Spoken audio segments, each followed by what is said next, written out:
suena muy inequitativo decir quien puede pagar propaganda va a tener más presencia y quien no puede no va a tener más presencia. Me dice José Roldán Chopa, no, esto se podría estructurar y diseñar bien. ¿Se podría?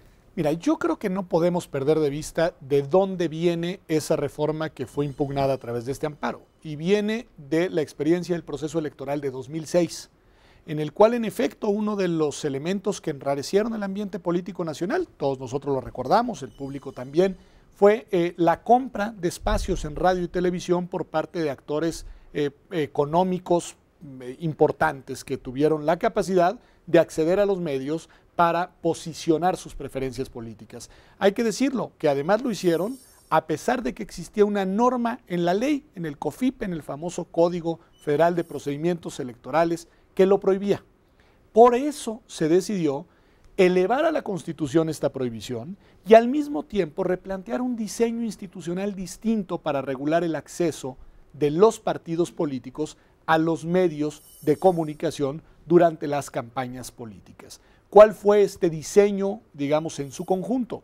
Que por un lado los partidos para acceder a los medios ocuparían y aprovecharían lo que se conoce como tiempos del Estado, es decir, que ya no adquirirían con dinero los espacios para hacer su propaganda política, y por el otro lado, que el espacio en el que los ciudadanos, los comunicadores, los periodistas podrían posicionar sus preferencias electorales sería aquel de los debates televisivos como este en el que estamos ahora nosotros participando, pero que ya nadie podría adquirir con dinero espacios para favorecer o para criticar opciones políticas distintas.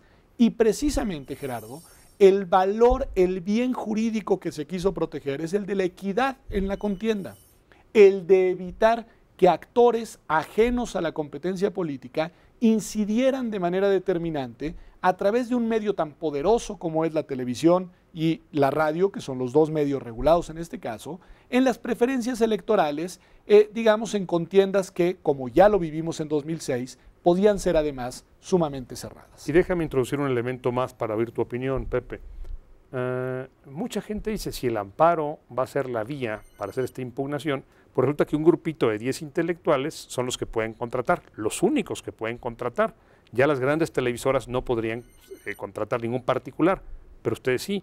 Entonces, el rico o el millonario o el grupo tal que no puede contratar, te paga a ti para que tú contrates con la televisión o con el radio. Bueno, los intelectuales se enriquecen enormemente. Yo hubo quien lo vio con mala fe. Por supuesto, pero quiero detenerme en un punto que comentaba Pedro. Creo que la reforma tiene un gran problema y la reforma es que desplaza a los ciudadanos de los medios de comunicación. Los desplaza en la medida en que dejan de tener la posibilidad de activar ese derecho de acceso. Respecto a la pregunta que tú planteas, yo creo que no es así. ¿Por qué? Porque si hubiésemos ganado el amparo o si en el futuro tenemos la protección de la Corte Interamericana, otros que pueden ejercer el mismo derecho podrían seguir la pauta, podrían seguir el camino, entonces no seríamos los únicos. Ahora, con una buena regulación secundaria, este elemento de que es posible que quienes tengan el derecho se puedan enriquecer, no sería así porque tendría que cuidarse muy bien la parte de equidad. Es decir, es conciliable que alguien se exprese aún pagando y que pueda también garantizarse la equidad de otros que no tienen, Pepe, para poder hacer posible. Siguiendo tu razonamiento, nada más una cuestión, solamente quiero redondear solo quiero redondear la idea. ¿Por qué? Porque es posible que quien se exprese corra con la carga de hacer posible que otros también se expresen y por tanto dejaría de haber el incentivo económico que podría tener alguien para hacer negocio con esto. Pero al contrario, mejoraría los mecanismos de comunicación política. Pero siguiendo tu razonamiento, creo que podríamos decir lo siguiente. El modelo ideal que tú planteas sería aquel en el que nadie tuviera que pagar para acceder y cualquier ciudadano pudiera acceder a los medios para posicionarse políticamente sin la necesidad de recurrir a una erogación económica. Porque ese sería, digamos, el escenario más parejo. Bueno, ese modelo, ese diseño, no fue planteado ni en el contexto de la reforma de 2007, ni en el contexto de la discusión del amparo de los intelectuales. Es que no se planteó precisamente porque no se pensó en mejores soluciones. Pero forma parte, digamos, de otra agenda de reflexión política sobre el diseño de nuestras instituciones. Lo que no podemos perder de vista, que es que lo que se quiso garantizar y por lo que se apostó en 2007 fue la equidad en la contienda política entre los partidos, evitando que actores económicos relevantes incidieran de manera determinante en la contienda a la hora, digamos, del despliegue de las campañas políticas. En un escenario fue una donde decisión alguien perdió. atinada. Es que hay un perdedor siempre, y aquí los perdedores son los ciudadanos. Precisamente porque se trata de reformas de tan alto impacto, que son las constitucionales, que tienen que ver con el modo en cómo concebimos la relación entre los ciudadanos y sus asuntos públicos, es relevante establecer la defensa de estos espacios. Hay una manera... Porque, solamente una cuestión, ¿por qué es posible, y lo reitero, que podamos encontrar una solución, precisamente ese modo de entender cómo queremos la democracia, maximizar la posibilidad de expresión con mecanismos de regulación de esa libertad de expresión, aun cuando sea comprada, con posibilidad de equilibrar la expresión de otros que no tienen?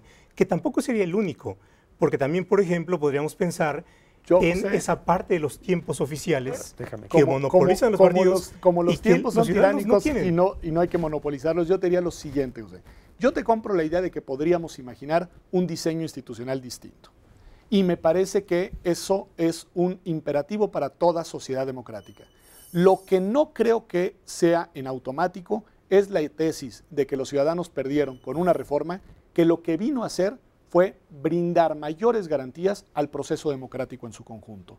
Porque si lo vemos desde la perspectiva de la apuesta por la consolidación democrática en el país, fue una reforma necesaria, fue una reforma oportuna, fue una reforma que ya rindió frutos y resultados en el proceso electoral intermedio de 2009 y es una reforma que nos lleva al proceso electoral de 2012 con mucho mejores reglas que las que tuvimos en 2006. Y en ese sentido, desde ese punto de vista, indiscutiblemente ganamos todos. Y creo que por eso era importante defender un diseño institucional en el cual, sin duda, se dejó a los partidos políticos como los grandes protagonistas de la contienda política, pero en el cual no se restringió la posibilidad de que las personas podamos expresar libremente en aquellos espacios de los que dispongamos cuáles son nuestras preferencias políticas y cuáles son aquellas ideas que nos parece importante colocar en la esfera pública. Yo quiero decir que en lo personal, Pepe, lo hemos platicado algunas veces, soy un entusiasta de la reforma al 41.